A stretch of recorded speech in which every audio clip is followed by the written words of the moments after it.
What up, everybody? This is Dario Hunt for Living Life Fearless, and I'm back with another reaction, this time for Usher, Hard to Love. At this point, Usher is an icon. He's had countless hits, countless great albums, and he's up there when it comes to my all-time favorite singers. Nice and Slow was one of the first songs that I ever knew word for word when I was little. And this is way before I even knew what he was talking about. I loved pretty much everything he's put out over the years, except for his most recent stuff. A lot of his most recent stuff has kind of lost its luster for me over time, and it's generally sounded, I'll say, a little uninspired to me. But the song No Limit featuring Young Thug was probably one of the most interesting songs he's put out in a while. So I decided to give him another chance on this latest album.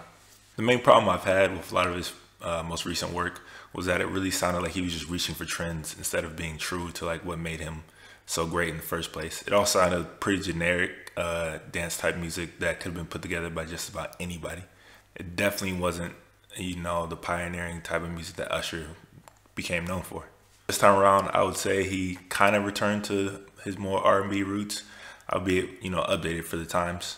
No Limit is probably the best song off the entire album. It has this smooth bass line that runs throughout, and it gets paired with these southern trap kicks and hi-hats that blend together well. Songs like FWN, it initially sounds like it's going to go the generic dance route, but instead it keeps that same tempo throughout and adds in some pretty nice drums. Missing You has great change-ups throughout in its choruses where horns blare through before switching back into some hard-hitting percussions. I think this is the most successful he's been in years of mixing this old R&B type of staples with newer sounds and trends.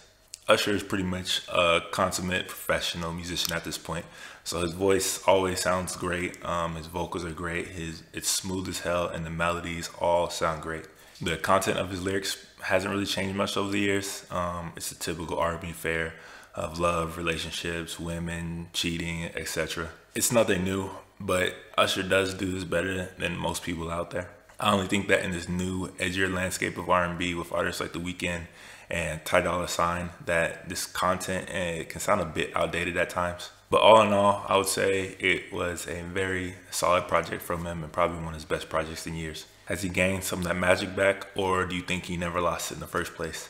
Do you think his lyrical content is a little too outdated for today's R&B? Let me know in the comments below, and be sure to head over to Living Life Fearless and leave your rating for the album.